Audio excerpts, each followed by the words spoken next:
My dear people, everyone is bound to feel that our world is in a shocking mess. It may not be any worse than at other times, but it seems so to us. And after all, our world is like us. We're not lacking plans to make a more decent and peaceful world. It's just that we don't have enough good people to make our good plans work. We must never relax for a single moment in our work for a better world.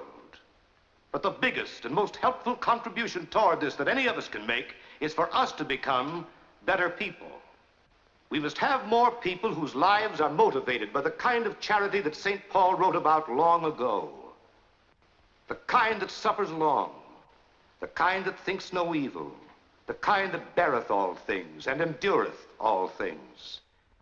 St. Paul said that charity topped the list of all virtues. Buddha, Mohammed, Confucius, Moses, and the Nazarene agree that the golden rule of doing for others as we would have them do unto us is fundamental in bringing peace and happiness to individuals and to our society. All good people have found gold in the golden rule. Amen. Mommy, that lady is asleep. Woo! Now, one more time and I'll take you right outside and spank you. You look up there. Go ahead. Behave yourself. Mr. Clayton, one of the ushers took sick. Would you mind serving at his place? Not at all. Where are you going? They want me to help with the collection. But you'll look silly. You're too tall to take up collection. Besides, you're so clumsy.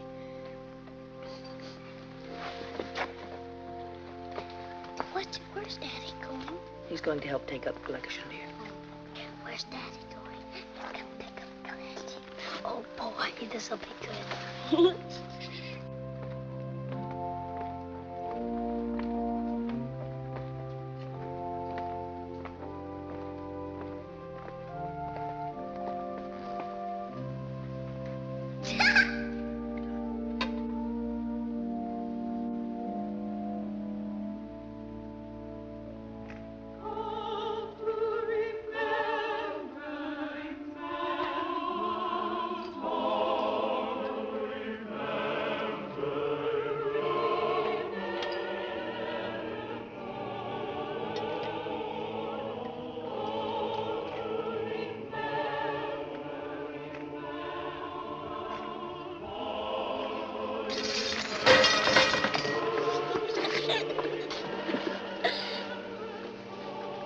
It was Daddy. I know, dear. Naturally, who else?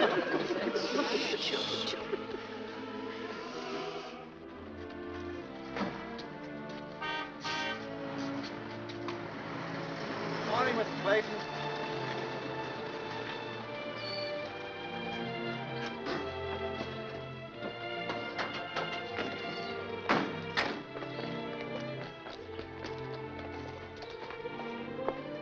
Hi, neighbors. Going up in the snow? Nice day for it. Where are you going? No place. The car's broken down. Oh, that's too bad. I'm sorry, Mrs. Butler. And the children had their hearts set on this. I don't get another day off in weeks. Now I don't know what to do with all this food. Why don't you folks take it and go someplace and enjoy yourselves? No, thank you. Oh, you're welcome, Mrs. Clayton. I've got the answer. It's very simple. Take our car. Huh? Thank you, Mrs. Clayton. Oh, sure. Thanks, Mr. Clayton. Thanks. Let's go. Give us a hand, Lou, with the stuff, huh? This is wonderful. Come on, children. Here we go. Oh, goodness, come on, children, get in the car. See, isn't it great? They're tickled to death.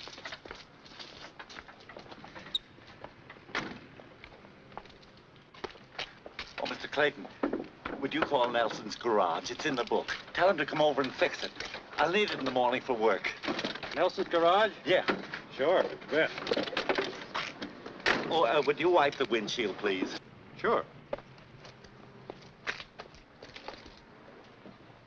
Oh, that's good. I can see fine now. Have you got everything in the car? I forgot to feed the dog. Oh, no. Would you mind fixing him a little dinner? No. Have you any lean meat? Prince has such a weak stomach. Well, the markets are closed today, but we're having sweetbreads. They're easy to digest. Pan-broiled? And maybe a little cottage cheese? Sure. Oh, that'll be fine. Thank you, neighbors. That's very generous of you. There should be more people like you, Clayton. Oh, thanks.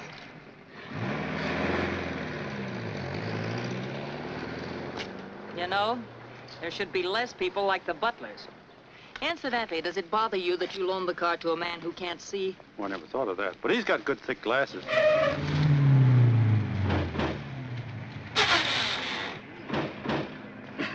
Well, maybe he's driving with his reading glasses.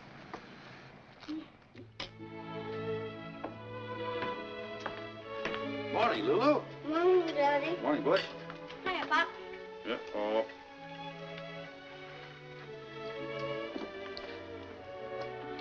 Who's back the Krispies? Crispy Crunchies again, hmm? You've been eating those for 2 weeks. Only 11 more packages and I get my Indian soup. Oh, and what does Lulu get? She gets to see me in my Indian soup. And then you said you'd help me get a doll.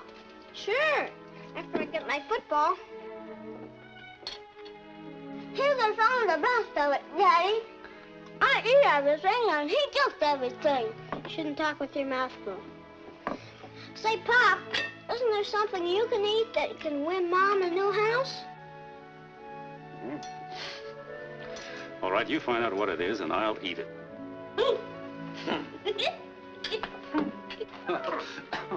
What's so funny? Your son just pulled a nifty. Oh, what was it? Oh, just something between us, man. Hey, where's Chloe? She must have missed the bus. Monday's her bad morning anyway. Yeah, it's a break for me. I like this cooked better anyway. Gee, scrambled eggs and Canadian bacon and chives and stuff. Oh, you're so talented. You don't say. Mm.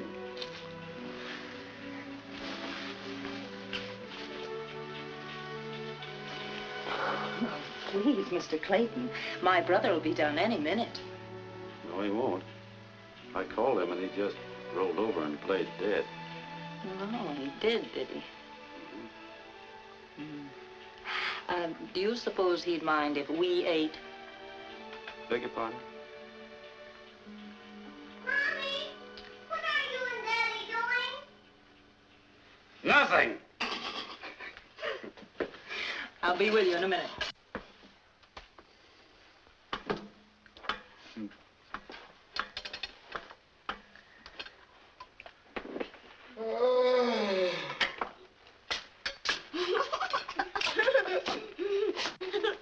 Here comes old sleepyhead.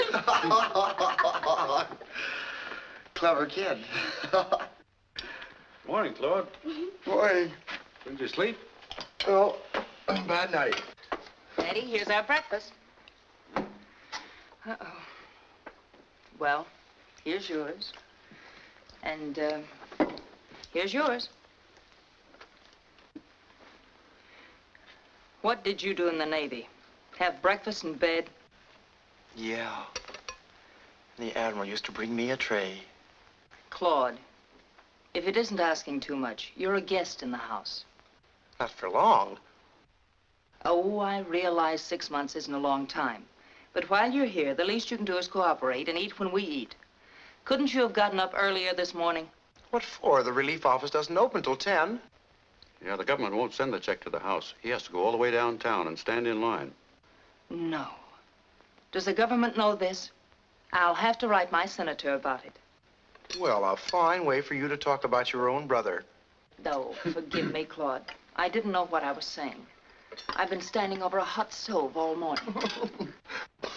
Home on the range.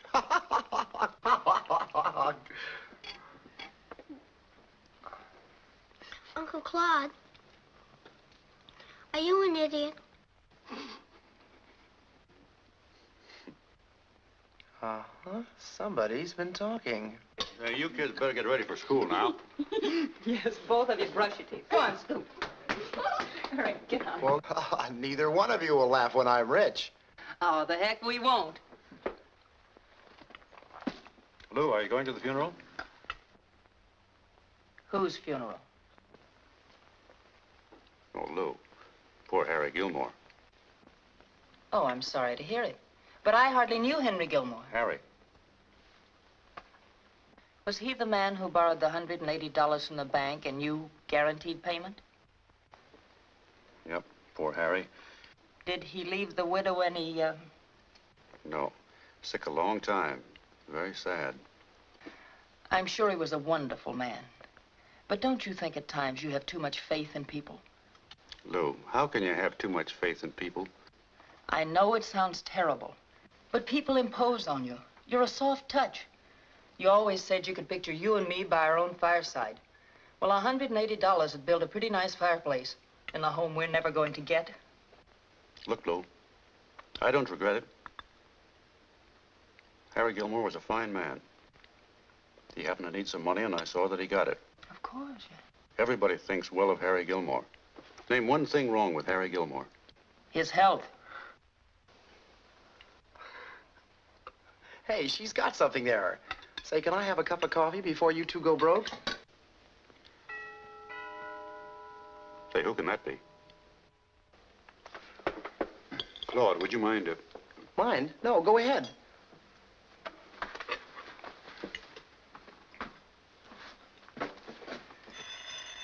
Oh, the telephone. Claude would... I've got it. Hello.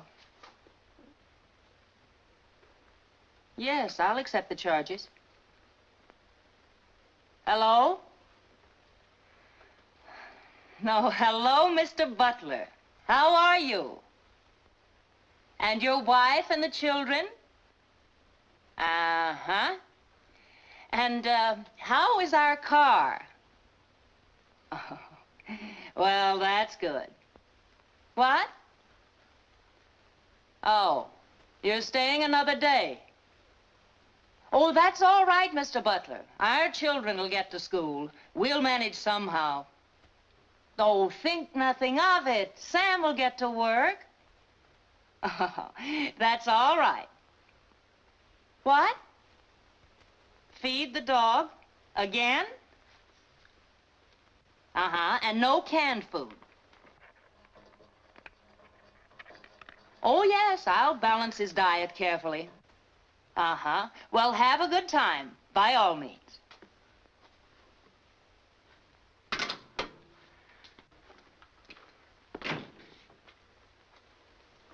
Lou, this is Mr. Nelson, the garage man. Hello, Mr. Nelson. He's going to have a cup of coffee with us. He is? Oh, well, Mr. Nelson, sit right here. Take this. Oh, here. Oh, and the crunchies, too, please. Thank you. Sam, what's Mr. Nelson doing here? Oh, he fixed the butler's car. Now, the brushes on the commutator were fluctuating. You don't say. The butler's bill. Coffee? Oh, I'm sorry. Oh, yeah.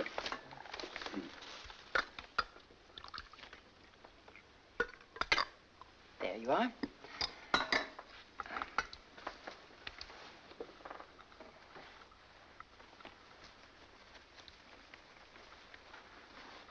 You see, Mrs. Clayton, I run my business on a cash basis. With me, cash is king. Why, if I trusted people, I'd starve to death. You'd be surprised how many people don't pay. No, I wouldn't. Oh, it'd amaze you the number of deadbeats there are in this world. Absolutely worthless, no good. Have you met my brother Claude? Oh, glad to know you. Charm. Don't you think there's a lot in what I said? No, not much. Personally, I think there's two sides to everything, including my face, which I'm now going to shave. Oh, he's only my half-brother. Well, that's nice. As I was telling Mr. Clayton, he's the one who called for my services, and he's the one who should pay. But it isn't our car. Why should he have to pay the bill? Oh, the Butlers have been our neighbors for a long while. You can trust them. They'll pay you. Well, if you can trust them so much, you pay me and they can pay you, or I take the car back. Oh. Well, then I'll give you the money. 5, 10, 15. Oh, Sam, I forgot to tell you. The Butlers phoned and said they're not bringing the car back. They decided to stay another day. The weather's so beautiful. Oh. 16, 17. They did, huh? 18, 50, 75. Got any money, Lou? Well, no, I haven't. I was expecting some of that. Would you like to use the children's lunch money? Oh, Lou. That's near enough. Here. He said that was near enough. Well, we're really in a fine fix now. The kids will have to walk to school, and I'll have to go with them. It's only 6 blocks. And 6 back. And how are you going to get to work? Unless you use the butler's car. Say, how about that? Well, I wouldn't think of using their car without asking them. No, you wouldn't. Well, Sir, you brew a mighty fine bean. Great coffee, sign of a great cook. she certainly is. She cooked me a wonderful breakfast. Sure smells good, especially on an empty stomach. Haven't you eaten yet? No. Lou. I've got it. Mr. Nelson, how would you like your eggs? The same way? Well, now that you ask, thank you, ma'am, no. Have you ever fixed them with black butter? No. Well, you burn a little butter in a saucepan, and you put the vinegar in the eggs in a little casserole, and then you take... Of course, there's always eggs Florentine if you have fresh spinach. No, but we could plant some. No, that won't be necessary. Eggs and black butter is quite a dish. I'll bet if you tried it once, your husband would want it all the time. Incidentally, that's very funny what she said about planting the spinach. Your wife's got quite a sense of humor. Yeah. Is yours? No, she's got asthma. It's awful. She's no fun at all. I'll bet you have a picnic with her. Oh, yeah. She's a barrel of fun. I'll fix your eggs, Mr. Nelson. You certainly did all right for yourself. Now you take my wife. I don't know, she's got a kind of a horse face. Oh, Mr. Nelson, I've seen some mighty pretty horses. I had a beautiful big horse. My wife's big, too. His name was Baldy. See, that's funny. She's getting a little bald spot, too, right on top. I'm gonna start calling her Baldy. No. No, I guess I better not. I gotta watch I don't get too funny on account of her asthma. It gets her to laughing and she gets to wheezing.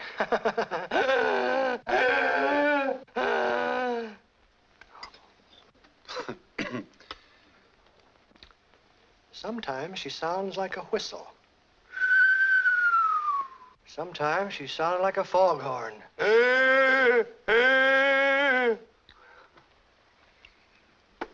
Well, my wife's grandmother had the same trouble. She looked like a horse, huh? No, just asthma. Morning, Miss Lou. Hello, Chloe. This is the bus waiting for streetcars. Oh, that man of mine. No good little casino. Did you have trouble getting him up this morning? Getting him up? No, he didn't come home at all, the little fool. He thinks he's found another Lena Horn. All she is lean. What she got, I ain't got twice as much of. I'll take over, Miss Lou. Who we feeding? Brother Clark? Well, Now, Mr. look. See here, who's that? Mr. Sam asked him to move in, too? I'm quitting. Yes, I'm quitting. He's just here for breakfast. Oh. Miss Lou, how does Mr. Sam find all these characters? I've tried to break him of it, Chloe, but he just loves people. Yes, sir. My man loves people, too, but he loves them off the premises. How does this one want his eggs? And black butter. No fooling. Black butter?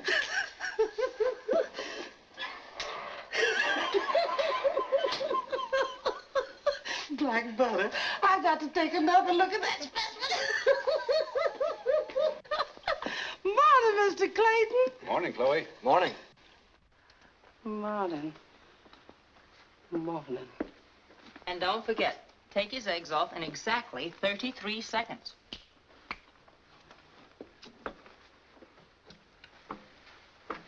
Lou, His wife has asthma bad. She has? Oh, I'm sorry. Yeah, she's a mess. You ought to see what I go through.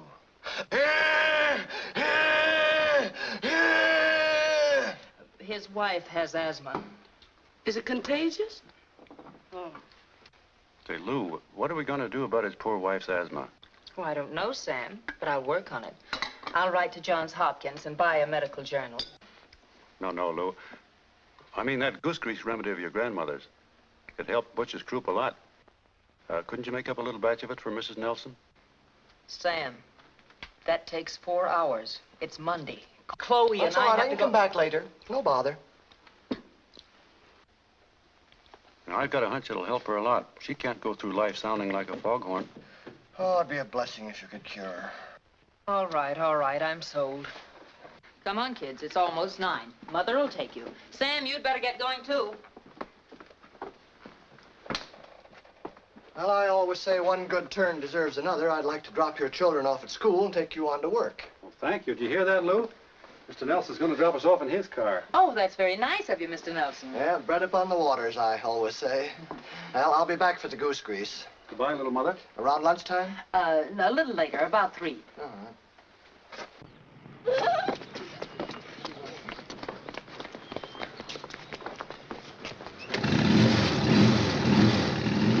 Oh, no!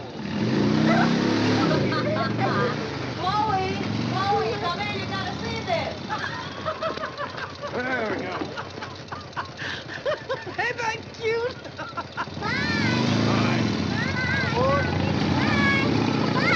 Be careful.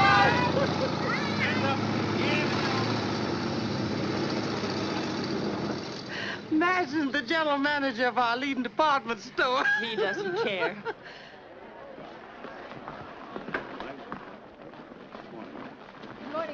Good morning. How are you? Well, Mrs. Kelly, hello. Say, how is that little baby of yours? Oh, he's just fine. Wonderful. Do you remember her? Finity? Yes. Of course, we met at your baby's christening. That's right. Say, and how many teeth does he have now? He has 5. 3 upper, 2 lower. 5 teeth Yes. altogether? 3 uppers and 2 lowers? Yes. Already? Hey, oh, I beg your pardon. This is Mr. H.C. Borden, our president, Mrs. Kelly and Mrs. Finity. Oh, how do you do? I'm delighted to see you. How do you do, Miss Her baby has 5 teeth already, and he's not more than, what, 8? 8 months 8 old. months old. And her boy will be graduating from military academy in June. Why, that's right, Mr. Clayton. Isn't that wonderful? Such a memory. And he's a great big fella, too. Why, he's that much taller than you are. Well. What can I do for you? I'd like to see something in teething ring. Teething ring? You know. Oh, yes. For the little fella? Yes. Why, of course. Upstairs, please. The 3rd floor. And the first counter on the right as you come out of the elevator. Oh, Sam. After Miss Harrington. Thank you. All right. Why didn't you escort them up personally? It's not every day we sell a teething ring. No. Now, Sam, this is our biggest season, so don't waste time guessing people's names and how many teeth the baby has. Well, we wait all year for Christmas. You can have the other 11 months, but give me that Yuletide season. You know, Sam, when sentiment runs high, that's the time to make the kill. So keep your eyes peeled for confused fathers and husbands. They'll buy anything, and it's our job to see that they get it. Excuse This is me. the time. Can you tell me where Humboldt Street is? 822.5 Humboldt Street. This is near Claremont. Oh, there's a city directory over there by the phone booth, madam. You know, Sam, we can't milk Easter very much. Father's Day's all right, moving neckties, but Christmas, ha-ha. I'll have you know I broke my glasses, and it wouldn't do me any good to look it up in your old directory. Can I be of any help? Yes. I can see that your mother taught you manners. I'm an orphan myself. Are you acquainted with our city? No, I just came in on the train. That's how I broke my glasses. I was in the dining car, and we hit a curve. There they went. Kersmash. Well, that's too bad. Well, it's about 11 blocks from here. Let's see, this is Main. Go down Main, 5 blocks to Elm. 1 short block to the right will bring you to Sycamore. Oh, dear. Outside. That's too many streets. Well, maybe this will help you. Here we are. Right here, 5 blocks down Main to Elm. Now, be careful at this intersection. It's very dangerous. 5 blocks Yes, I ought to be able to get that. to Humboldt. Mm-hmm. Now, right about here is 822. And I'll find the half. I bet you will. Oh, that's very nice of you. I can't get it with all this, really. I ought to have my head examined, hadn't I? Goodbye. Sam, I want to talk to you. Up to now, you've sold a teething ring and drawn a map showing people how to get to Humboldt Street. Personally, I'd rather hear the cash register ring. Well, maybe they'll be back someday and make your cash register ring. Sam, you and I don't see eye to eye on anything. You told all the department heads they could take 2 hours off to go to Harry Gilmore's funeral. It's bad enough that I have to go. But he was your advertising manager for 30 years. I paid him for 30 years. If they want to make a big thing out of it, why don't they bury him at night? Then everybody could go in their own time. Hey, how about that? People are born at night, people die at night. They even play night baseball, don't they? But you just don't bury people at night. Well, you shouldn't bury them on my time, then. I beg your pardon. May I have a free sample of your new cold cream that you're advertising and demonstrating? There's your man. He'll direct you. You take the elevator. Thank you. Here I am again. What's the matter? Did you lose the map? No. I was just walking along and I got to thinking. Hello there. I was just telling one of your clerks here that I was walking along. This is Mr. H.C. Borden, our president. How do you do? Your president? He? Not... Oh, I thought you were president.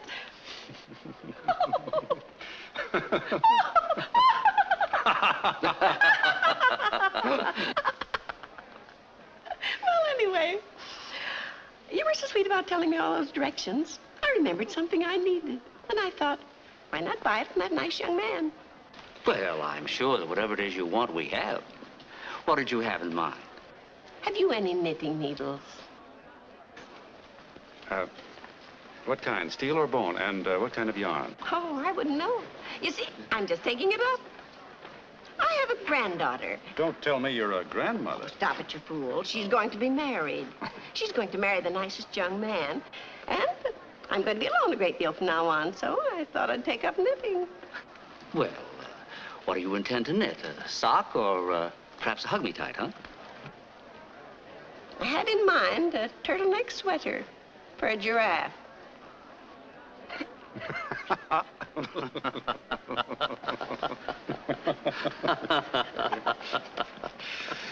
Well, seriously, what would you like to knit? Well, I thought I'd like to start on those Argyle socks that everybody's knitting. Well, Argyles are a little tricky to begin with. Oh. First, of course, you'll have to learn how to knit and purl. That's the basis. That's where you have to start. But we give lessons. And they're free. Couldn't you just use our needles until she decides whether she likes it or not? Oh, I'll buy them. And speaking of buying, I planned to buy Johnny and Rhoda a wedding present in Chillicothe and ship it here to them. But if I bought it here, it'd save all that freight, wouldn't it? Yes, it would. I believe in giving things to people when they're young. Don't you? So I'm furnishing their house complete with everything. Stove, refrigerator, washing machine, silverware, linen, just everything. And I'll need your help to remind me in case I forget anything. It'll cost several $1,000s, but they're young. You'll certainly make Rhoda and Johnny very happy. You know, Johnny's name's Camel. This is going to be very funny. When Rhoda marries him, she'll be Rhoda Camel. Camel? Get it? Yeah. He doesn't get it. What's that? Phi Beta Kappa? Mm-hmm. You don't think it's funny? You know, sometimes I wonder. Where's the furniture department? Furniture?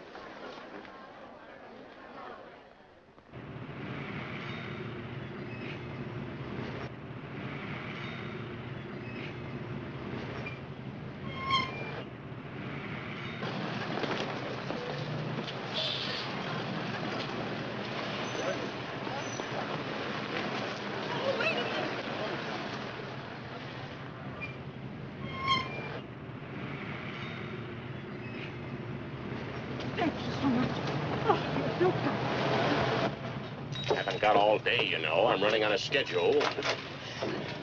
You might run it with a little courtesy, too. You know, if it hadn't been for you, mister, He'd have waited until I got just in front of the bus and then run over me. Wouldn't have been a bad idea at that. What's all the hurry these days? Where's everybody going? Absolutely no consideration for anybody else. That's why it's a pleasure to meet a person like you.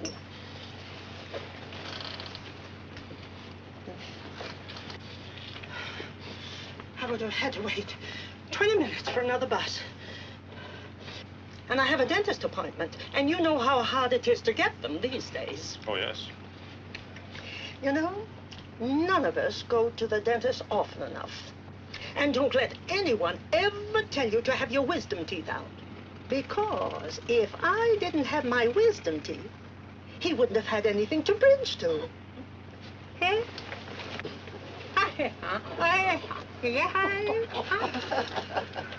I can't begin to thank you. Thank goodness for people like you. Most people are so thoughtless and rude these days. I was telling my husband only the other day that... I bet he gets cauliflower ears from listening to her. You're paid to run the bus, not to insult the passengers. It all started with Sir Galahad here, stopping the bus, making a hero out of himself. Don't lose your temper, mister. It takes all kinds of people to make a world. From a distance, he must have thought she was pretty. For that, I'll have to report him. What's your number? Here's the whole description. Take it all down. Just as I thought. No hair. I'm not surprised. Nothing could grow on a head like that. Here it is, all in his hat. Melvin Z. Wurzburger. Melvin Z. Wurzburger.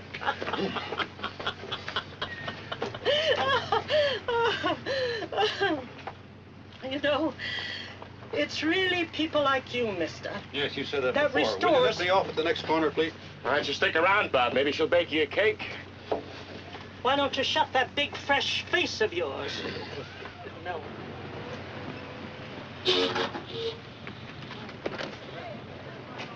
Don't worry. This is his last day with the railroad company.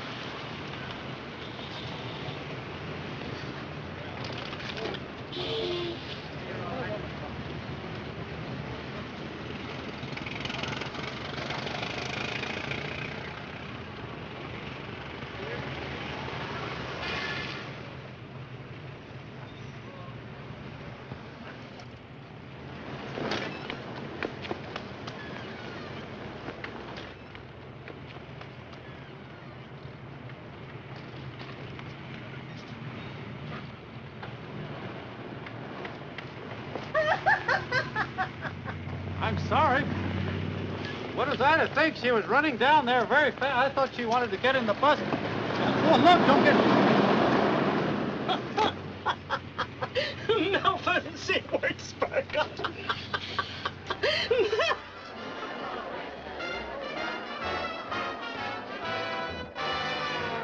I've never seen the South Sea Isles. I've never been out west. But I'll still bet you 8 to 5 you're just a little better than the best. I never got to Gay Madrid. Morning, Ruthie. Morning, Mr. Clayton. I like this department. But I'll still bet you 8 to 5 you're just a little better than the rest. I'm not fretting about what I'm getting. I've had a hunch from the start.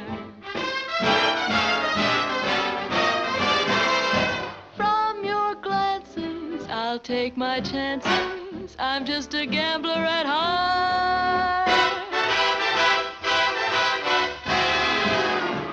Believe me, I'm just guessing, dear, when I compare you to the rest.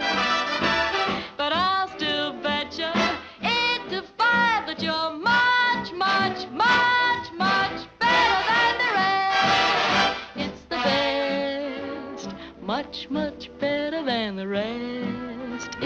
fest. It's a wonderful number.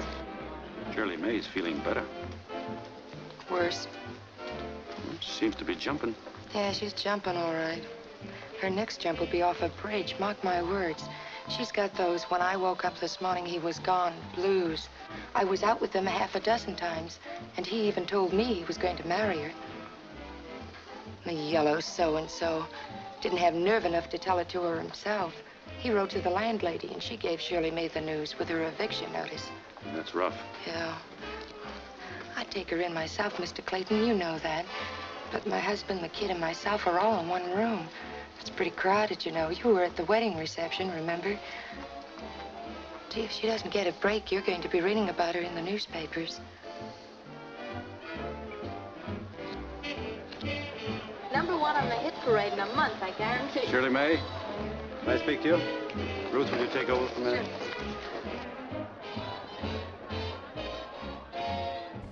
Well, you've made a lot of sales already. I'm going to make a note to get you a little raise. Oh, but I'm quitting, Mr. Clayton. You're quitting? Yes. Oh, you are? Sit down. You know, your department has done wonderfully since you took over. Why quit? Because I can't stand it anymore, Mr. Clayton. Singing those songs gets me down. Now, look. You've got only one problem. Where you're going to sleep tonight. Now, I'm going to give you the rest of the day off, and you're going out and try to find yourself a place to stay. And if you don't have any luck, give me a call, and I'll try to find you something. You're too young and too pretty, and... Oh, sure. You're attractive enough to get a single man. Yeah. Put on a new face. Start a new life, huh?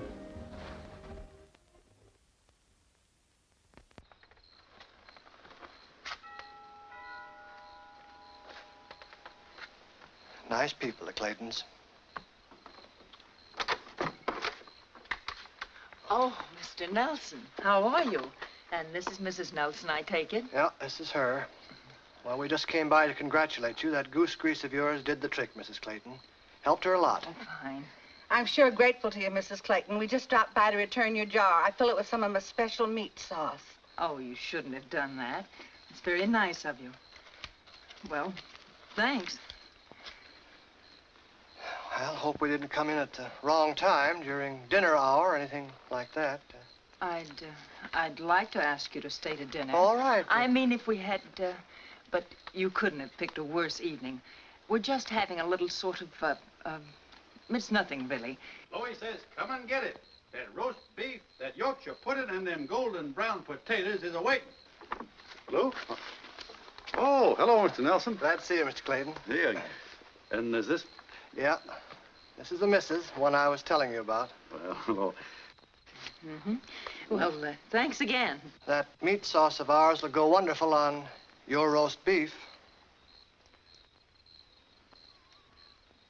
well, say, Claude won't be here tonight. That's what I say, Sam. Won't you come in? Well, we can't stay long, but just... Chloe! I want everybody to try my meat sauce. Tell me how you like it.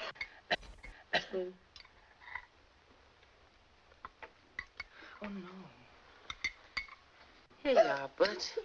Rest of you there. Is that the same jar the goose grease was in? Don't worry, little man. I scoured it thoroughly with soap and water. Mm-hmm.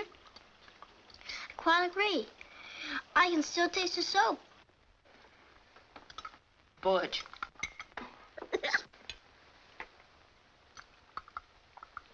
It's very tasty.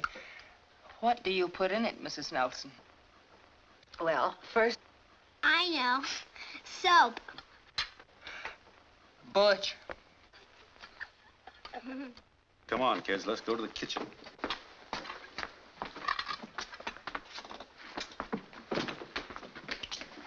Vegetables, Oh, sorry. They're going to have their dinner in here, Chloe. I thought so. Now, I want you two to finish your dinner without a peep out of either one of you. Chloe? boy. You let me know if they don't behave, will you? Yes, sir. Oh, Sam, Mr. Nelson was just saying his wife sells real estate. Oh. Uh-huh. Well, do you think this would be a good time to buy, Mrs. Nelson? Well, mark my words, prices won't be any lower in our time. What's the matter? Nothing, I just... Would you be willing to trade this house in? We don't own it. You don't own your own home? A man in your position? Clayton.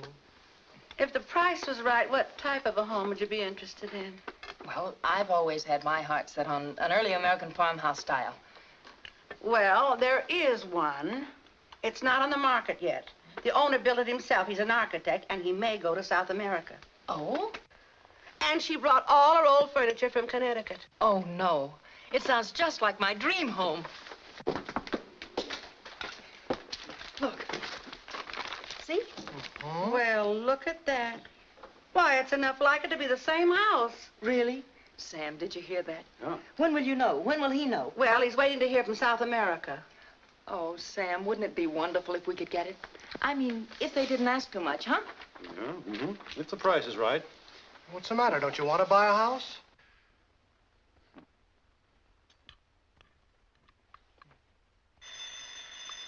Oh, excuse me, I'll answer that.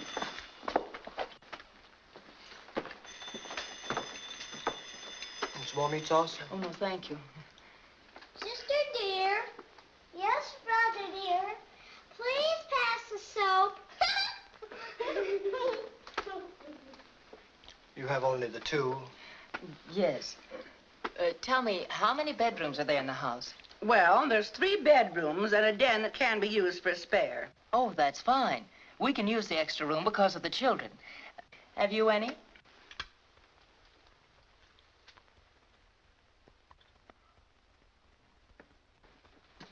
I'm sorry. This is very important.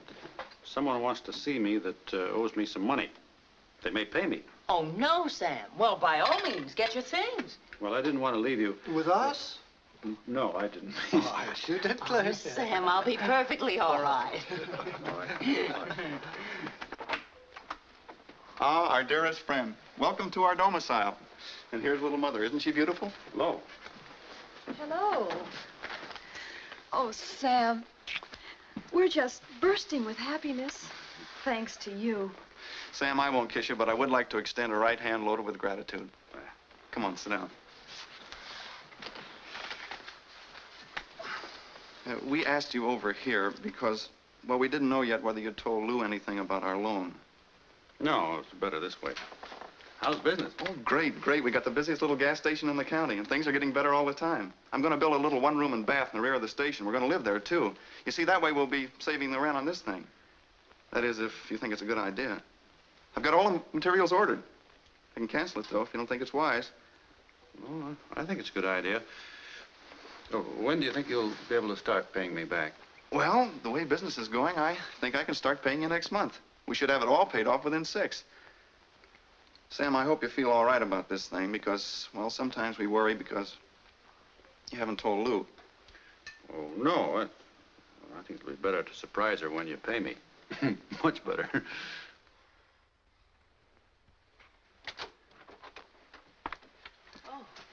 Oh, I'd have been home earlier, only that darn car stalled 3 times. It'll never be the same. Did anybody pay you, or could you have stayed here and had a nice dinner? Well, it wasn't a waste of time, but well, I'll explain it to you later. No, they didn't pay you. No. Well, did you have a barrel of fun with the Nelsons? Oh, sure. When they finally left, I took a hot bath for my nerves. And then, what do you think happened? Well, before you go any farther, let me tell you I'm sorry for wishing all these people on you. It isn't fair. I'm through getting you into all of these things. No more Nelsons ruining our dinner. No more Butlers ruining our car. Speaking of Butler, that four-eyed four-flusher, now it can be told. He put a great big dent in our fender, which cost me $8.75 more. No. Yes. I figured why ask him for it when the deadbeat won't pay me the $19 he owes me now. And I didn't want to tell you about it. That's all right, Sam. Well, I thought you might rub it in. Well, me? Oh, no. No, you wouldn't? You're not mad at me? No. Lou, you're a darling. Oh? Let's forget about other people tonight, hmm? All right, if we can. Oh, sure we can. Let's be selfish and just think about ourselves, huh? Mm-hmm. And the heck with the Nelsons. And the heck with the Butlers. Sam, please. What's the matter? Can't you concentrate on your husband? I'm doing my best. Well, does my love border on the ridiculous? Yes, in a way, yes. Mm-hmm. You know me, don't you, Sam? Your husband? But, Sam, you don't understand. I don't understand. You remember the Butlers, don't you? Butlers?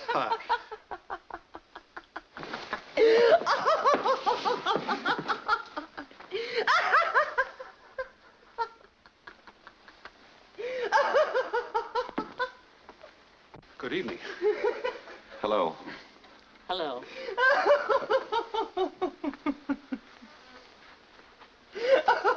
I suppose you think I'm quite a flirt. Well, I hope I didn't shock you. No, you don't always keep your shades down, you know. So what's so funny? What's the joke? I suppose you're wondering why we're here at this hour. Yes, I certainly am. Isn't it something we can take up tomorrow? No. Well, you thought it was going to cost you only $27, didn't you? I mean for the Butlers to have a picnic with your car. Well, you haven't heard the half of it. They really had a picnic. They turned the other car over. The other car? It was his fault. That's right. Mr. Butler was driving along, minding his own business, when suddenly, right in front of him... But then it was too late, wasn't it, Mr. Butler? Yes, much. Say, what's the idea? You didn't tell me you had an accident when you brought the car back. Well, I didn't want to worry you. I thought I could talk to the fellow and that he'd be reasonable. I did have a nice talk with him down in the ravine. Quiet, Lou. But when I heard what he wanted, it was just ridiculous. I knew you'd never pay that. Me? What about you? Well, that's just what I told him. I said, look, if you're going to sue anybody, sue me. Don't sue a nice guy like Sam Clayton. It wasn't his fault, except legally. It was your car. He said he looked me up, and I have a reputation for not paying my bills just because I haven't been working. I lost my job, incidentally. See, you tried to do us a favor, and he lost his job because of you. That's how life is. If you hadn't loaned us your car... Your car? Well, that's where it all started. Now, I'll tell you how it happened. This is fascinating. Oh, pardon me. Go ahead, Mr. Butler. You don't have to. It'll be in the complaint all written out, and I can read it. Good night.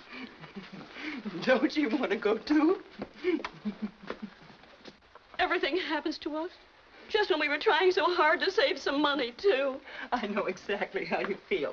We've been trying to save money to buy a home. Haven't we, dear? Sure have. It's the same with us. Someday we hope to get his eyes fixed. Never mind about my eyes. That's what they're going to say. They're going to try and give me that old eye test. But we'll fight this together. I can see as well as the next fellow. Yeah. Oh, thanks. Over there, dear. Oh. Over there. Where will they put them next?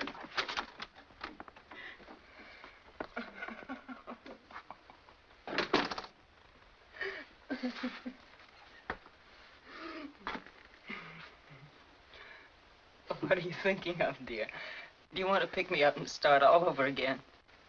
You're darn right I do.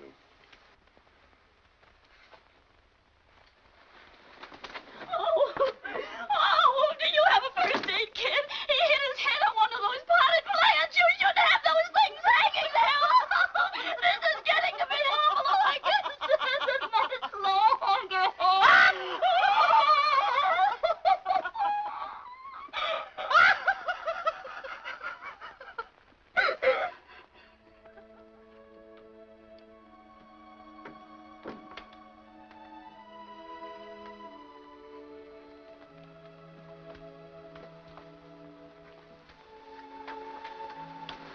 I've heard this before. But I'm sorry again. Yes, I know, dear. But now we have a lawsuit on our hands. Our home's farther away than ever. Damages, attorney's fees. If this keeps up, we won't be able to buy a tent. We just can't go on like this. Sam, when are you going to learn that there are some people in this world who don't deserve your help? Just think of the people you've done things for since we've been married. Then think of how many have paid you back. Take Claude, for instance. He's sleeping in my bed, our bed, with you. Butch is in there on a cot, and I'm here with Lulu. For how long? Sam, we have no life of our own. This isn't what my mother told me at all. Honey, we've tried every other arrangement. Except to throw my brother out. Oh, I know he was badly wounded. And I try to make allowances for it. But Sam, he's got to move. Oh, I think Claude's got a lot of... Lead? I can't throw him out until he finds himself. But he's not even looking for himself. Oh, I know it's ungrateful to say that about a man who's done so much for his country. But if he'd just go away somewhere, maybe he could find himself in South Africa. A lot of people find themselves there. I know how you feel. I'm not too happy in there myself. Us, we three boys. Who could that be at this hour? I'll find out. Whoever it is, Sam, be firm. Not another nickel. Not another nickel. And if they reverse the charges, hang up.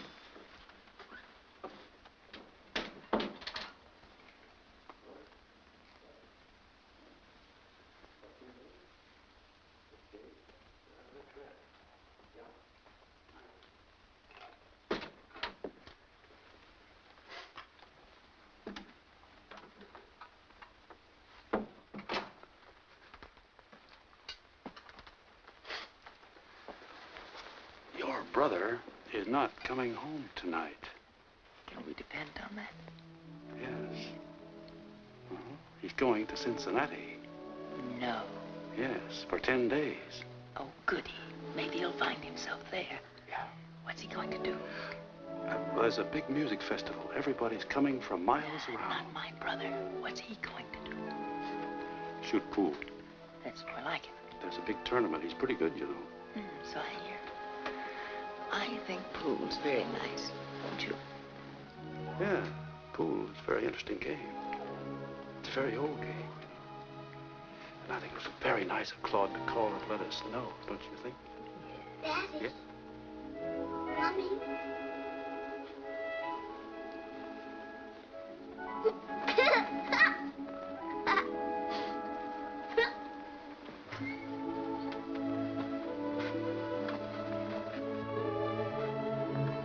Daddy, now you have to tell me a story. All right. Which story do you want? Cinderella. First, we've got to get into bed. Oh! Now we keep her up. There. Now, once upon a time, there was a little girl named Cinderella. And she had 2 wicked sisters. And didn't she have a wicked aunt, too? Oh, yes, she used to make Cinderella work from morning until dark. Well, anyway, along came a fairy godmother and changed little Cinderella into a beautiful princess. What about the mice, Daddy? What mice? The fairy godmother had some mice. Oh, she did? Oh, yes. And she turned the mice into 6 beautiful white horses. That's right. Mm-hmm. So Cinderella went out to the garden and brought in a great big pumpkin and gave it to the horses. No. No? And she gave it to the fairy godmother. And the fairy godmother skinned it and turned it into a carriage. That's right. I remember now. And she hooked up the 6 white horses to the the carriage, and told Cinderella to jump in the carriage, and away they went. And then they went away to the ball, didn't they? Yeah. So they went to the ball. Now, Cinderella she was changed into a beautiful princess by this time, wasn't she? Yeah. And, oh, boy, what a princess. Where was I? Oh, yeah. Oh, well, beautiful princess. Oh, she was so beautiful. Oh, gosh. What a beautiful princess. Oh, yeah, and she lost her shoe. And she had so many children, she didn't know what to do. Oh, Daddy, that's another story. And they were all hungry besides. So she went to the cupboard, and the cupboard was bare. So the poor bear had none. Well, anyway, where was I? Now, let me tell you her story, Daddy, and you go to sleep. All right.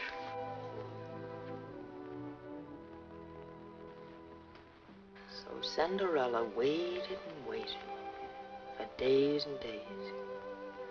The question was, would she and Prince Charming ever get together? And suddenly, the door opened, and there he stood, the prince himself.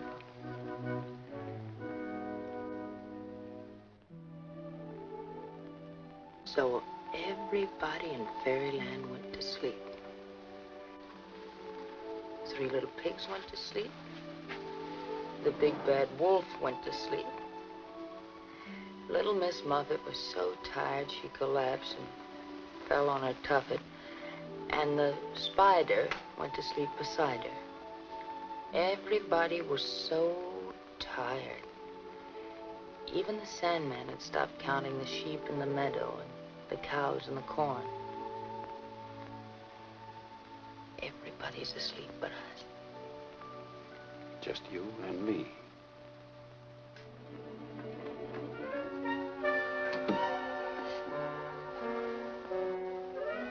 What's the matter? No.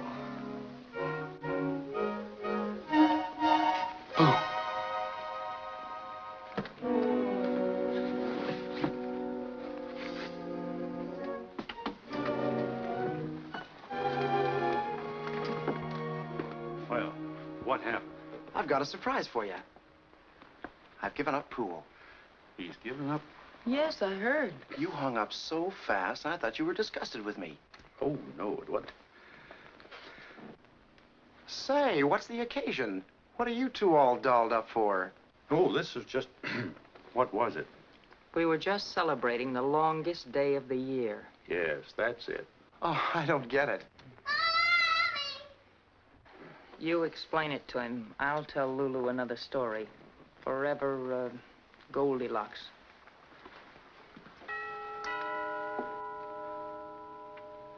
I'll get it, Sam.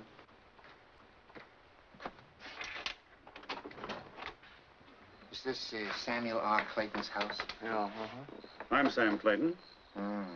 Yeah. Look, I got a gal in the back of my car, and she's in a bad way. She had me stop at a drugstore for a minute. I should have got wise then, but I didn't. Next thing I know, I look in the mirror, I don't see her. I turns around, and there she is out on the floor. But look, this is a private residence. Why don't you take her to the receiving hospital? hospital? Yeah, I know. Look, buddy, I wouldn't act so wise if I was in your shoes. You know, I might be doing you a favor. I just didn't find the sleeping pills. I found your card, Samuel R. Clayton. Oh, I know who it is. Shirley May. Shirley May. He knows it.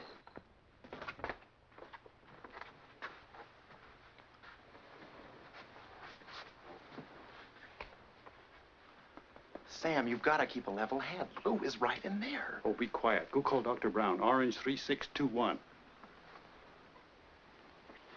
All right, Sam.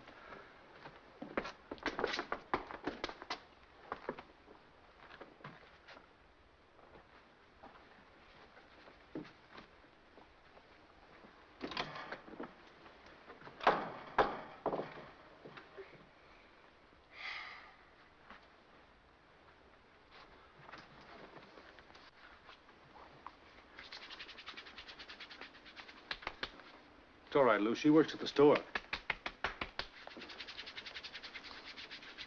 She took an overdose of sleeping pills. Is there something we can do before the doctor gets here? What happened, Mommy? I don't know yet, dear. You go get in Mommy's bed. Lou, don't you think you ought to get something on?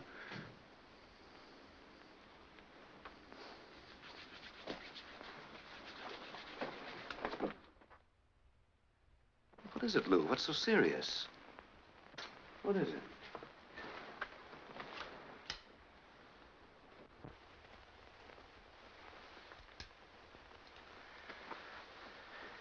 He doesn't drink. No, sometimes I wish he did. Gamble? No, but I'd prefer it to what he's doing. He isn't in love with somebody else. Yes. Everybody. He loves everybody. He's in love with the human race and animals and bird life and fish. Why, he wouldn't even swat a fly, nor any of those leeches who cling to him. He just can't help helping people. And that's bad? Well, how does that affect your life? What life? Oh, all right. You say marriage is a case of give and take. Well, he gives everything away, and I just have to take it. He's so sorry for people. He's his brother's keeper, and he's got too many brothers. He started with my brother, and he's built up from there. He wants a house by the side of the road, and to be a friend of mine. And I do the cooking. Oh, don't look at me like that. I know I sound like an idiot. I know how I feel, but when I say it, it just doesn't come out right. It sounds selfish, but there are other words like wanting and wishing and yearning and needing. Lou, let's get one thing straight. All peoples are agreed that there's nothing greater than helping one another. It's the only way we can make a happier world. But you have a point. Here I've been selling this all my life, and a man takes me up on it, and now his home's unhappy. Well, there's no question but what the happiness of the home comes first. Is Sam a good father? Do the children suffer by his actions? Oh, no, he's a good father, all right. Is he a good husband? Well, he's got a blonde from the store in our bed right now, if that's what you mean. Oh, no, it's perfectly harmless. She just tried to commit suicide, so I brought her in. Well, maybe Sam's overdoing it a little. I hope my sermon last Sunday didn't cause him to go overboard. Oh, no, that didn't start it. It might have aggravated it a little. But he's always been like that. Even on our honeymoon, he saw a man with his car stuck in the mud, wheels spinning.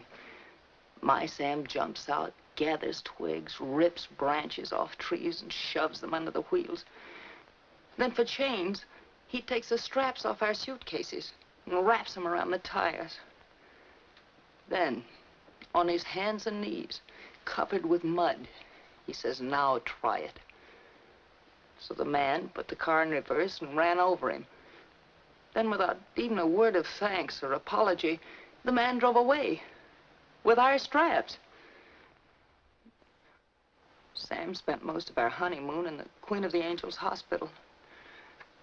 That's when I learned to play the saxophone.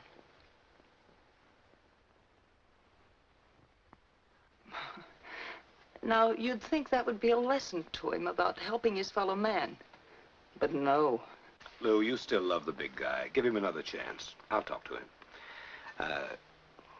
Well, I don't know exactly how to put it to him. I don't want to tell him to disregard everything that I stand for. Well, I'm not sure just yet how I'll tell him, but I'll look up something on moderation. Well, that might help. What's the best way to see him? How can I meet him accidentally, huh? Well, you could run into him casually at the athletic club. He takes the workout on his lunch hour. If he hasn't given his trunks away. Yeah. Oh.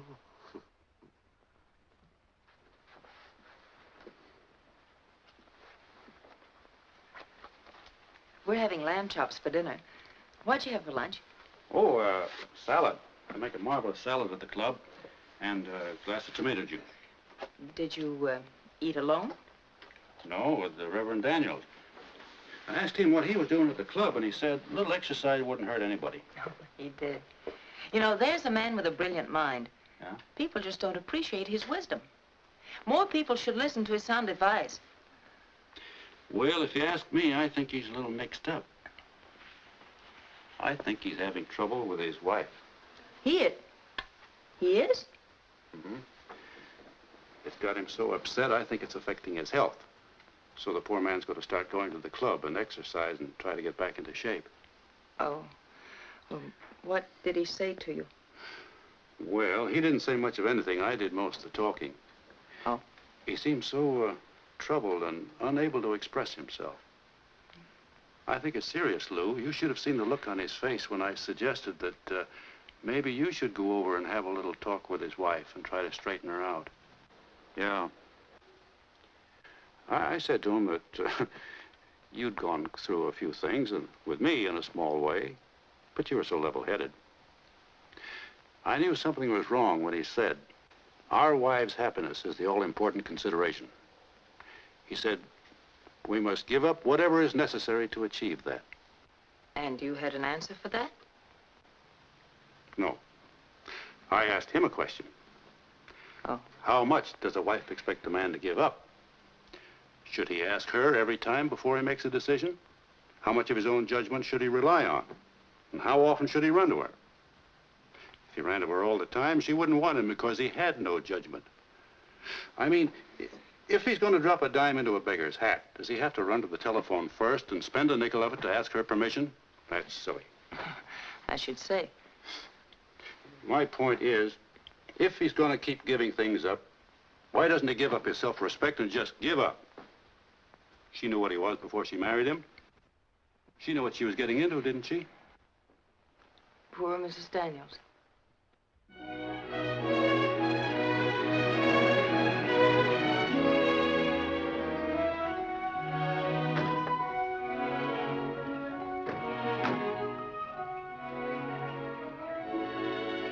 My new home. We'll take it. Wait till you see the inside. Come on, Sam. Isn't it beautiful? And look at that view. Sam, ask Mrs. Nelson how much it is. And don't quibble. You won't have any trouble with him.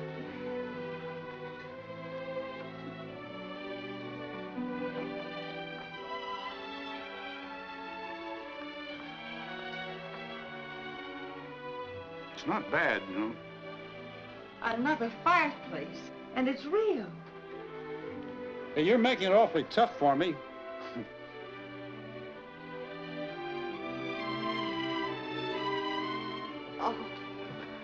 Oh, I've never seen anything like it. Have you? Great.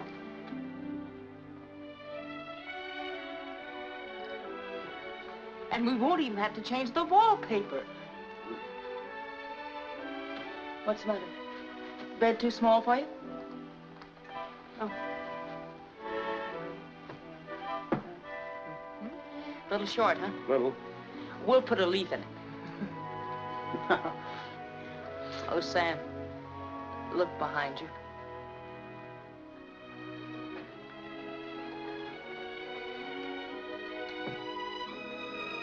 Oh. This is paradise.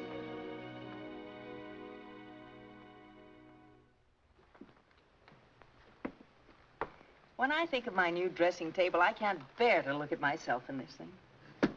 Sam, what's holding us up? Why didn't you close the deal on the spot? Well, you just can't do things that way. You can't? Well, she promised to hold it. Well, I hate to think of waiting even 24 hours. What are we waiting for? We've got over $5,000 in the house fund. Sam, we'd never find a place more beautiful. And I promise you, I'll cut expenses in every conceivable way. And don't give me a Christmas present, not a thing. This is the greatest present you could ever give me. This is the present of my life. Guess who was here and left a note for you? Mr. and Mrs. Adams. That lovely little couple used to live next door. I miss her. How time flies. You know, they've been gone about 8 months now, and she's big as I am. If it's a boy, they gonna call it Samuel. And if it's a girl, Lucille. They couldn't wait. That's the reason why they left you that note. Thank you, Chris. You're welcome. Is it confidential, Sam, or is it money? $39.50. What are they sending you money for? Well, last summer, when you were away, I spent some time with them, and they had a problem. Oh, and what did good Sam do? He said, look no further. I solve everything. Here's your $39.50. All right, so you loaned the money and they paid you back. That's nice. Lou, they were worried about whether or not to have the baby, which they are now going to have. Oh? Well, things were pretty bad for him. No money and no work. And they had a chance to grab a spot on Highway 72 where a lot of trucks go by. It's a wonderful intersection, Lou, and they're doing very well. On $39.50? What have they got, a portable peanut stand? Oh, no, a gas station. There's a lot of money in it. Of course, it takes time to get established. How much did you give them? It's a triple intersection, Lou. See, there's 72, and there's another one here. Sam, please. No, don't worry. They'll pay us back. You can't guess how many trucks go by. We sat there and clocked them, and you'd be surprised. How many do you think? How much did you give them? Oh, well, he'd have paid us back sooner, only behind the gas station, they built a little tiny... A home? Mm-hmm. Yeah, but it's nothing you'd like. Sam, you've given away the whole house fund. Lou, these people are really worthwhile. Oh, Dependable. Sam, no. Well, let me explain it, honey. Darling, you do believe babies should be born, don't you? Don't throw their baby in my face. No wonder you wanted 24 hours.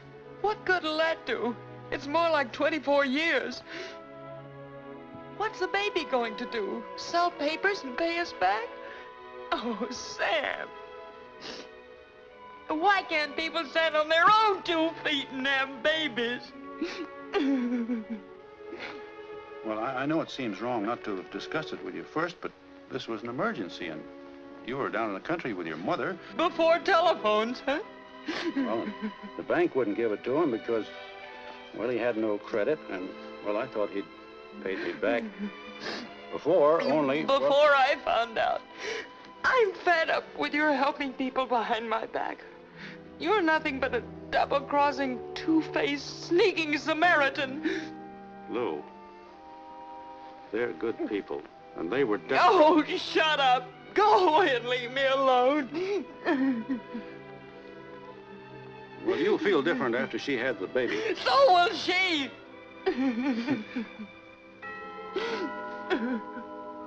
Oh, you silly fool.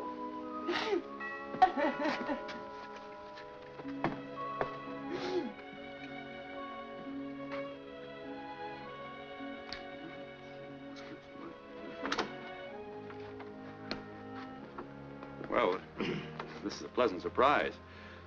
Well, I thought I'd drop by and see how the Claytons were getting along this fine Sunday afternoon.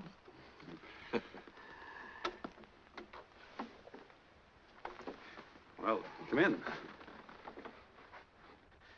Well, I watched you two out of the corner of my eye this morning and was delighted to see you both looking so serenely happy. Yeah, we're happy. Say, how are you and your wife getting along now? Any better? Yes. I don't think we'll have any more trouble. I told her about our little talk, Sam. Did a lot of good. She saw your point. I told her what you said about dropping the dime in the baker's hat. Made her laugh. Well, that's fine. Then there'll be no need for Lou straightening her out now. No, I don't think that'll be necessary. We both arrived at the realization that so many domestic squabbles are silly. Each has to give a little and see the other's viewpoint. A simple discussion of the problem and it blows away like... Boulder Dam, huh? Reverend Daniels, do you believe in women having babies? Uh-huh. Well, I don't know who else... Well, under the right circumstances, yes. Well, that's what I thought. So I loaned the couple next door some money. You soft-hearted sap.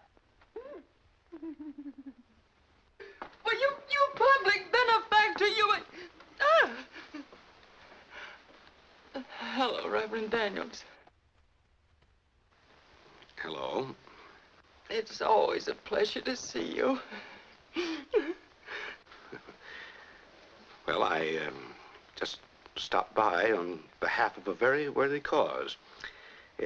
Something that Sam and I, he thought that you would be interested too. It's, Something that slips your mind at the moment? Bundles for midgets, maybe? No. It's a charity bazaar. And Sam has volunteered your services as a gypsy fortune teller. Oh? He's going to be a sideshow barker. Ought to raise a lot of money telling fortunes. Show her the pretty costume that you got for her, Sam.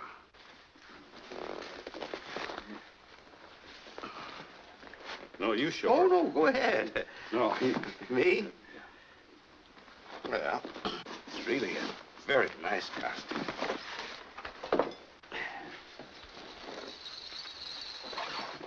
There. Isn't that a pretty costume? You'll be perfect as a gypsy. Yeah, gypsies have no home, have they?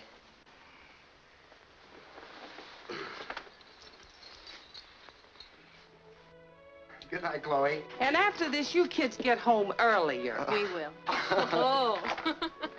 Good night, Chloe. See you tomorrow. Hey, before we go in, would you like 15 minutes more of what I think of you? Well, I'd like it, Claude, but it's awfully late. Look, it's only 6 o'clock in Australia. Come on, sit down, please. All right. You ought to make the most of these moments when you're with me. No, we better not, Claude.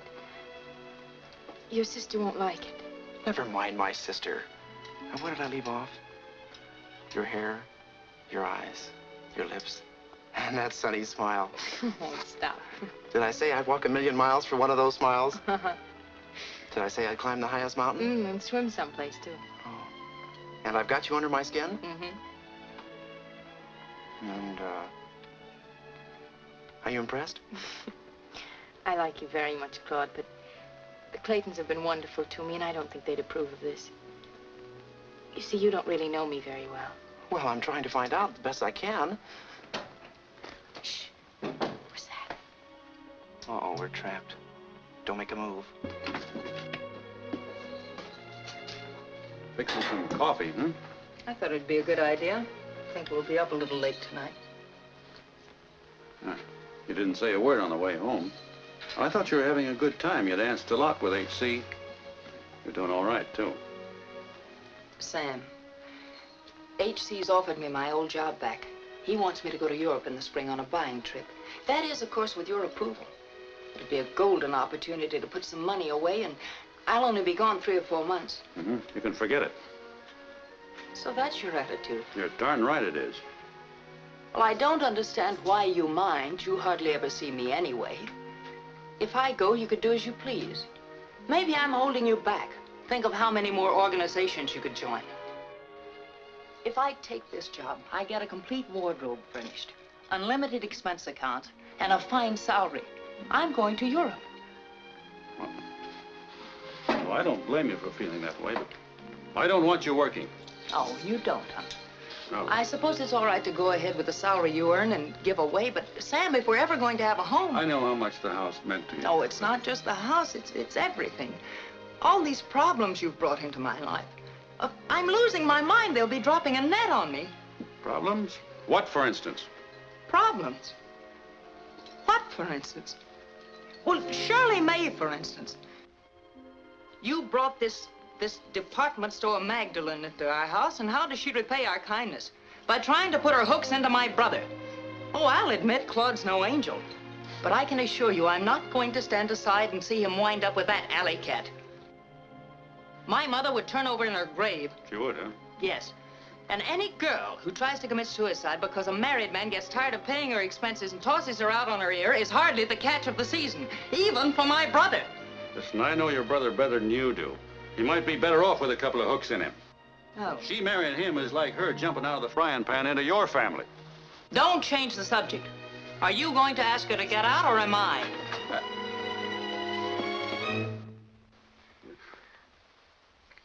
Claude, I'm sorry you had to hear it all this way. Somehow I planned to tell you in my own words, a little differently. I probably would have let myself down a lot easier.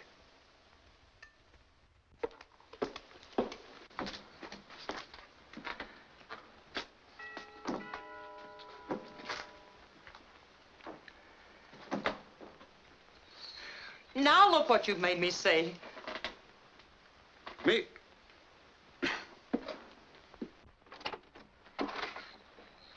Good evening. Hello there. We're Mr. and Mrs. Adams. Used to be next door neighbors. Well, won't you come in? Thank you. You heard what the man said. Come on, little mother. Take it easy now. Take it easy. We're old friends of the Claytons, and we're a little high. Not me. He's been drinking my drinks, too. You may not know it, but Sam Clayton is the dearest friend I've got. You know, if it weren't for Sam, my wife wouldn't be having a baby. Ah, here they are. I give you our dearest friends and benefactors. 2 hearts of gold in 3/4 time. Come on, little gypsy. Da, da, da, da, da, da, da, da, da, da. Don't you like the waltz? What have we got to waltz about? We're celebrating, Mrs. Clayton. We've had a few drinks. I mean, I've had the drinks. What have you been drinking? Gasoline? Wouldn't they buy it? They not only bought all of the gasoline, they bought the whole station. Sam, I tell you, it's unbelievable. A guy pulls into the station, and he says, fill her up. The guy says he likes me. He says he's been watching me on the corner and counting the trucks going by. In short, he'd like to purchase my growing business. I guess he probably noticed the way we're expanding. He wanted some air. Who's this? Claude. How are you? Glad to know you.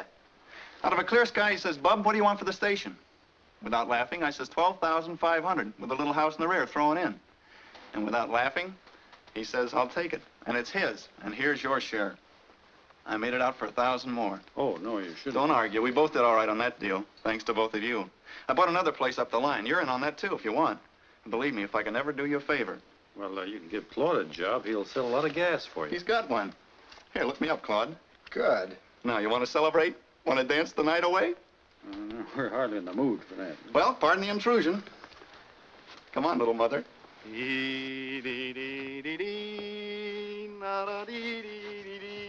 I think I'll go along. No use getting stiff, you know.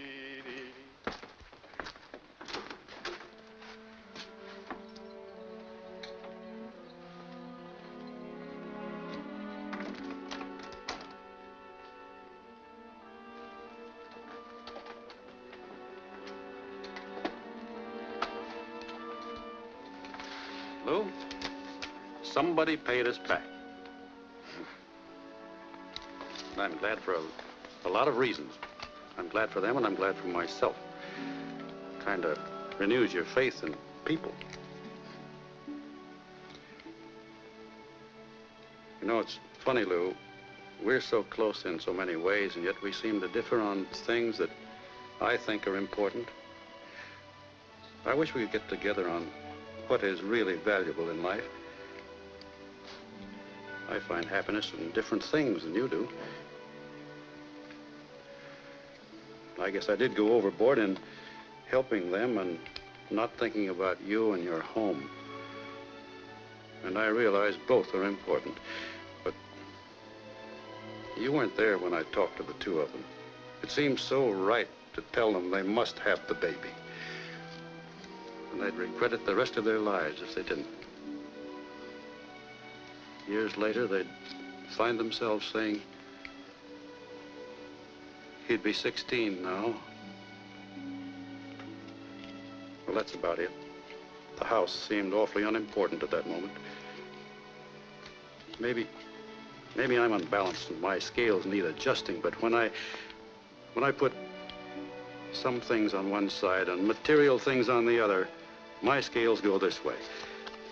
And gosh, I'll never change, Lou, because that's the way I am. And so, while you're in Paris... Who's going to Paris?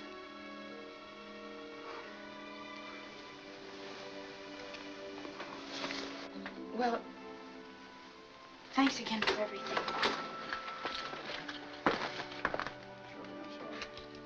I'll be all right, Mr. Clayton.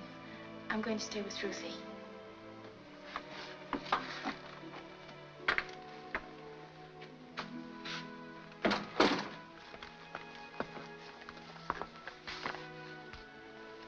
Lou, we made a profit on people. Now we can buy the house and maybe live happily ever after. Huh?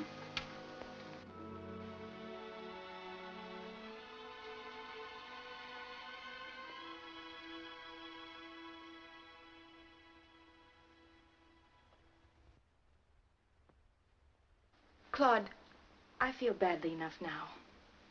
Why don't you go home to your sister? She's told you all about me. It's probably my sister now. She told me she was coming over to see you. Oh, no, no, Claude, I don't want to see your sister. Why not? Well, Why don't you be nice to people? She shot off her big mouth and she's sorry. She just wants to tell you so. Come on. Give her a break. Come on in, sis. I just came by to show her my new uniform.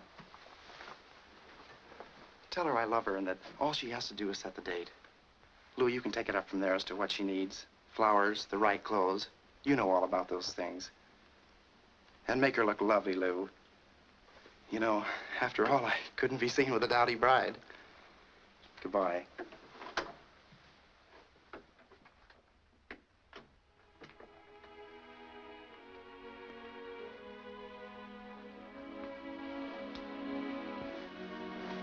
May I sit down?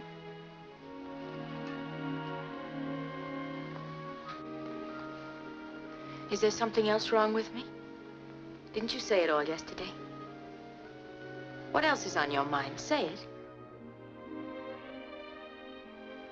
I was just wondering if my wedding gown could be altered to fit you. I think it could. Well, that is, of course, if you like blue. Oh, it would go wonderfully with your hair and eyes. And I'd be more than happy if you'd wear it. I could bring it over and you could try it on, huh? Oh, but you'll have some ideas of your own. You'd look lovely in white, too. Oh, I love blue. Oh, Mrs. Clayton, I'll make your brother the best wife a man ever had. But I'd like to straighten you out about me. I'm not really as bad as you think I am. Oh, please, please don't. Come on, let's talk about your shoes. I know exactly where to buy them, believe me. And, oh yes, the hat. I love your brother so much. Oh, I do too. But I want to warn you, you're marrying a screwball. I know. But I understand him. You do? Mm-hmm. I guess we have two of the most wonderful men in the world. I know I have. But you can speak for yourself. I will admit that Claude's a little different. I guess, let's say that at the moment you have the most wonderful husband in the world. Did you see the morning paper? No. Look.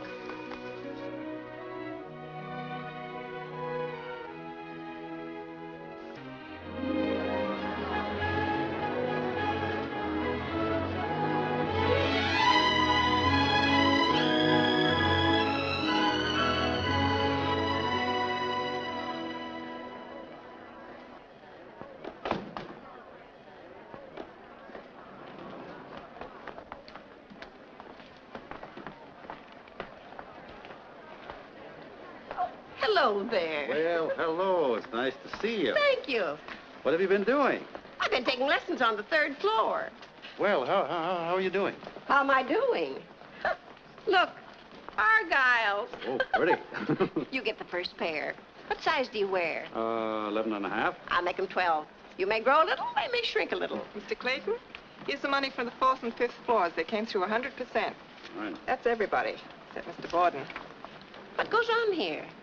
You see, every year Mr. Clayton gives a Christmas dinner for the destitute, and everybody in the store contributes to it.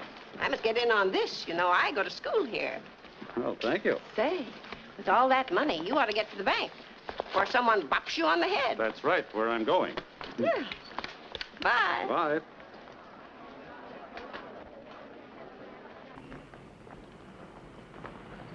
Hello, Mr. Clayton. Joe, sorry to keep you waiting. It's all right.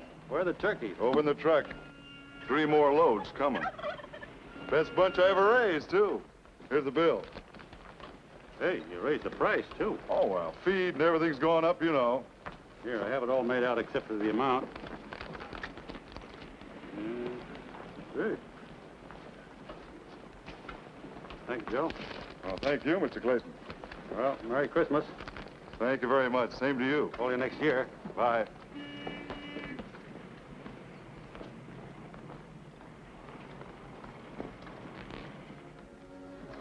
Here, more ice.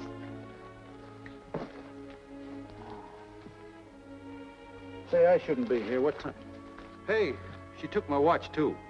What happened? Oh, all I know is somebody hit me on the head from behind. How'd she get you up here anyway? She had a heart attack. She said she didn't want me to take her to the hospital. She'd be all right if I brought her home, so I brought her here. I asked her if she'd had these spells before. She said only after she lost the baby. Oh, the baby. Mm-hmm. What's the idea of walking around with all this money on you? Haven't you got a bank? Yeah, the bank.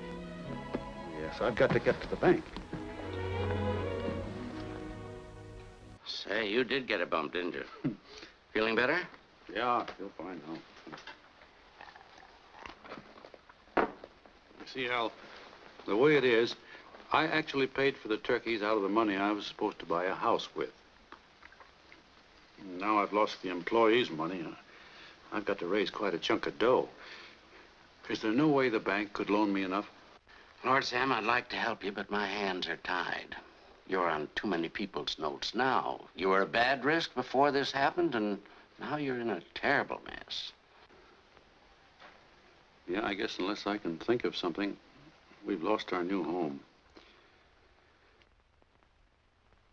Sorry I couldn't help you, Sam. Have another drink. Just one. A clunk on my head made me kind of woozy. I'll have one with you.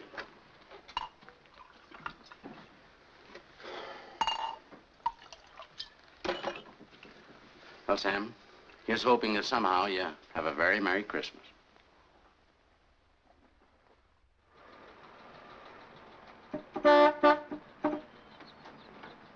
Hey, will you clear the driveway for me? Sure.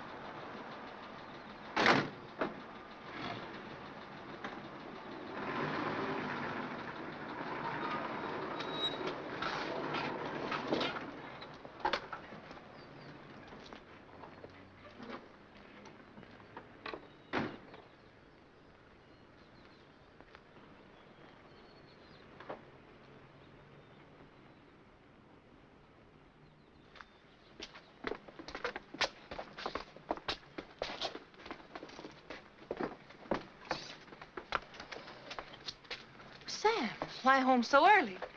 Oh, darling, this is absolutely the happiest day of my life. And have I got news for you? Guess what? Lou, where are they taking our sofa? Sam, listen. The Nelsons are letting us move into the new house right now. Isn't that wonderful? Yeah. Well, look a little more surprised and delighted, darling. Oh, Sam, you've been right and I've been wrong about so many things. I have? Mm-hmm. Well, Lou, where are they taking our... That's what I mean. I gave all the furniture away. You gave the furniture away? Well, stop them, Lou. Why? Oh, look, Sam. Now it can be told. I'm sick of looking at it. I'm tired of every piece. The second-hand dealers would give us little or nothing, so I called the Salvation Army. Why not give it to them? I felt that's what you'd want me to do. It'll help brighten some poor family's Christmas. Help make it as merry as ours is going to be. Well, what's the matter, darling? What's wrong? Oh, nothing. What made you say that? Oh, you've been working too hard. That annual Christmas dinner must be an awful headache. Yes, it is. You're giving everything away, Sure, and I got another big surprise for you. Another surprise? Ready, Mrs. Clayton? Oh, I'll be right with you. Where are you going? That's the other surprise. We're going to have dinner tonight in our own new home. Chloe's out buying everything, and it will consist of all your favorite dishes, including me. Oh, and don't come home till 6:30. I want everything to be just right. And to give you a rough idea, dinner starts with a surprise, flown in at great expense. Goodbye. See you in paradise.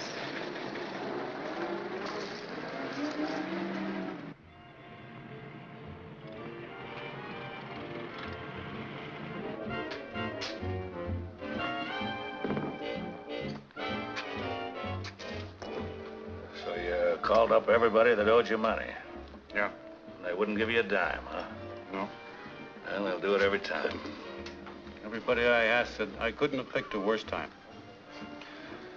Glad to pay you, Sam, but not now. Just when I need it. Love to pay you, Sam, but you know what doctor's bills are. Just got on my feet when I broke my leg. Sorry, Sam, but 3 boys in the hospital. No, 3 boys in the college.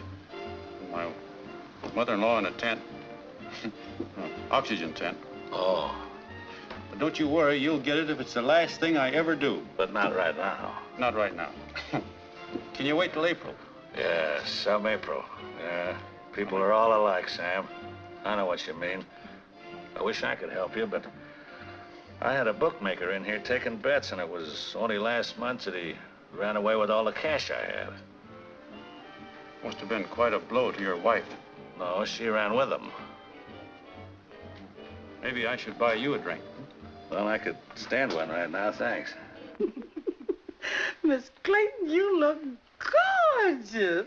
Yes, and I hope Mr. Clayton will forget what it costs when he sees me in it. He will. Mommy, when will Daddy come home? Any minute now, dear. We're hungry, Mommy. Oh, will you come on, show Mommy what you're going to do when Daddy gets home? Come on, Chloe. All right, fine. Backstage, everybody. Be sure and start together now. Remember your finish? Yes, ma'am. Yes. All right. Now, here comes Dad. Good evening, Daddy dear. We're glad you're here. So nice to welcome you. All of us and Chloe want to show you we're glad to see you. And now you'll be so glad to hear we have some happy news for you. Now that we have a better home, we'll all be better too. We'd better be better. I didn't say anything, pardon me. Sorry. You know what Confucius said about helping people? Yeah, he said so many things. He's got me all mixed up. Well, he said... Confucius fills me with confusion. Everybody said it. I got a whole book full of them at home. There's an old Scotch proverb. Says, do a man a good turn and he'll never forgive you. Forgive is forgive in Scotch. Yeah, I know. I saw Harry Lauder at the Palace back in 1917. Allow me to quote. Go ahead. He who has drunk his fill turns his back on the filly. Well, I kind of like that. There's a guy that's been around. Yeah, no, but that isn't right.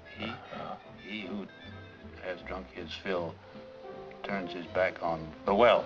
Oh, it's a little dull that way, don't you think? No.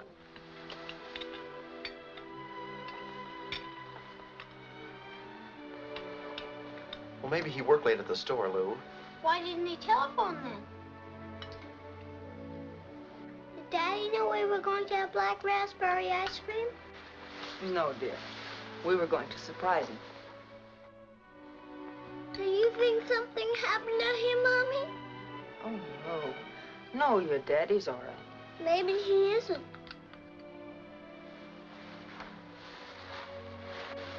Even the Arabs warned me. They said, Sam, do no good and you'll suffer no ingratitude. Look at the clothes they wear. No pockets. Ask an Arab for a buck and he'll fold up his tent and silently steal away. Yeah. How about a drink, pal? Oh, now on your way now, putty face. Fall apart outside, will you? I gotta have a drink. I've had it tough, pals. Believe me, I've seen better days. Well, then go ahead and live on your memory. Now get out of here, will you? Come on back, friend. I'll buy you a drink. Oh, I don't get you, Sam. There you go again. But, Tom, there's some good in everybody. Well, the only thing in him that's any good is my whiskey. Some people are less fortunate than we are. All he needs is a helping hand. Oh, I do I? I can't remember when I heard a more stupid remark. You're not really helping me. All you're doing is boasting in your own ego. So he bought me a couple of lousy drinks, and I feels good about it. All warm inside. I'll bet you feel better than I do. Oh, why don't you get out of here, you crumble bum? This guy's got his own troubles. He's got trouble. Yeah. He's got trouble. Yeah. He's one of the upper 10. He's got everything. You can afford to be condescending. Dressed in the height of fashion. Look at his clothes. Look. Look at mine. Yeah, well, just keep that up and he'll give you his. That I want to see, my friend. That I want to see. There's a lot of fine talk in this world, but no action. No action. No action. Well, you're going to see some action now, buddy. That's what I want. Action. Hey, what are you doing there? I'm going to call the wagon and put that bug in the jug. Uh-oh. No, don't. Hey, come back, Bug. Why don't you go to bed and sleep it off? There you go again. Sitting there bedecked in your royal raiments and laughing inwardly. For you know I have no home and no bed in which to rest my head. No. No? I didn't know that. That's right. Well, I'll get you one. All right. You want me to sleep well, don't you?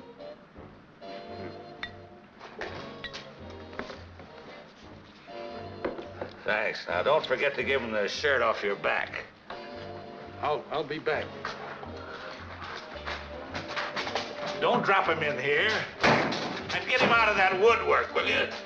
Get him out of here.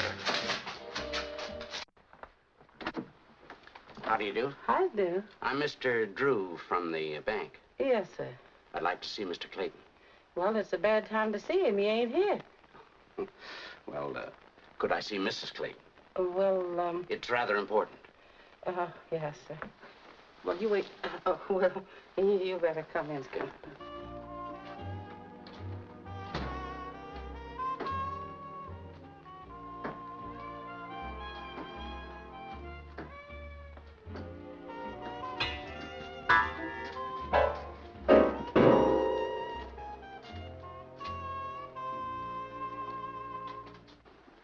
I feel that I'm directly responsible for what happened. I turned him down for a loan because he had no security. Then I got to thinking, what kind of a world is this? There must be something rotten somewhere when a man like your husband can't get a loan. I'm not for revising the banking laws, but sometimes we should make an exception and take a good heart for security. So rest assured, this house is yours. Oh, what wonderful news. If only he were here. I made him feel that I wanted this more than anything else in the world. More than I wanted him. Tommy, my boy. Some of my stuff. You've had enough now, Sam. Go on home. What am I going to do with a guy like that?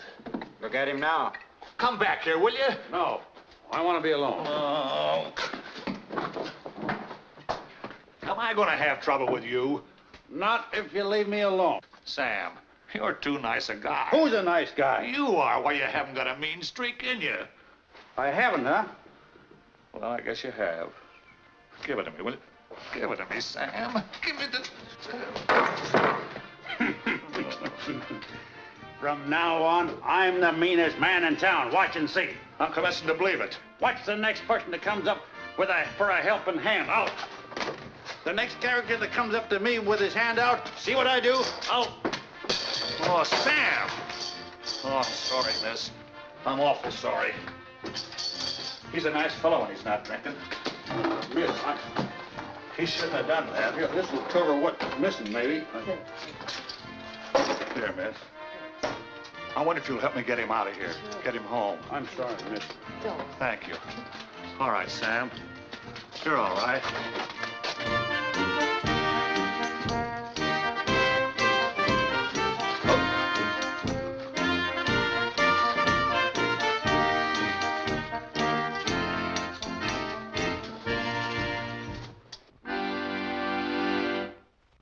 Mid pleasures and palaces, though we may roam, be it ever so humble, there's no place like home.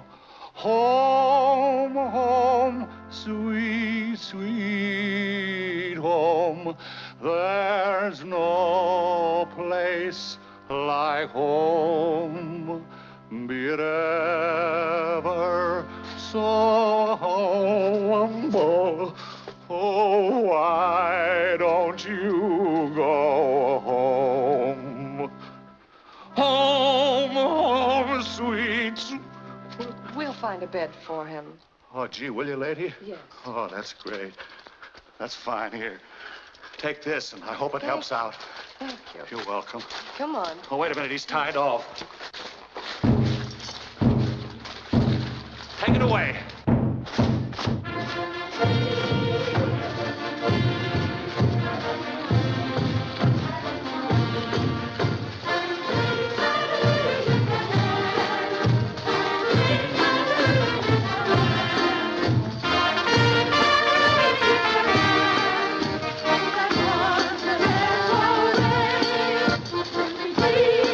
I've been redeemed. I never dreamed I'd be redeemed. Hallelujah, yes I am. I'm saved, for sure my name is Sam. I'm saved, hallelujah, yes I am. And I'm on the narrow way. I'm saved, hallelujah, yes I am. And I'm only drinking water from now on, yes I am. Hello, Chloe. Where's Sam? Mr. Sam ain't here. He's not here. Hello, Lou. Hi, Claude. Have a cigar. Hi. And will you have a cigar? Father? And you, sir, have a cigar.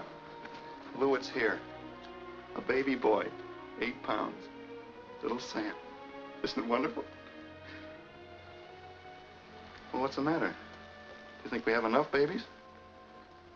Sam Clayton is missing. No. Something's happened to him. We're terribly worried. Well, what could happen to Sam? Everybody loved him. He had no enemies. Why, he's too nice a guy to be missing. Oh, he's bound to turn up. Nobody would harm him. Why, he took care of everybody. And everybody will take care of him. The world needs Sam Clayton.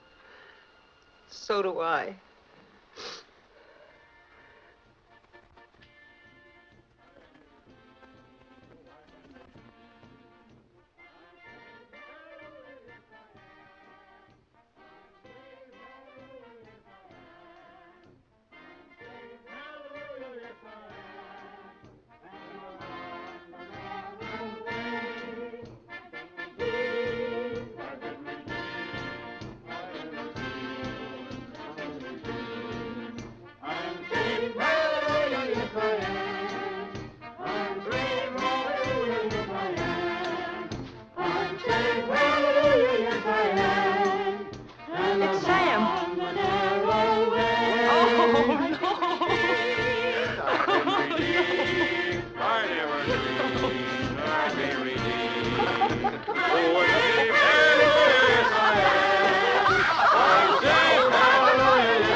this address on him. Is he your husband? Uh-huh. They're wonderful people, Lou. Yes, dear. I'm a failure, Lou. I'm going to join them. You're much better off without me. I'm no good for you, Lou. You're still young and so attractive, isn't she? So are you, you big. Oh, I've messed up our lives. I just stumble along and... You've just stumbled into the vice presidency of the store. Yes. According to the banker man here, he's going to loan us the money so the house will be ours, too. That's right. And he hasn't been drinking. Did you hear that?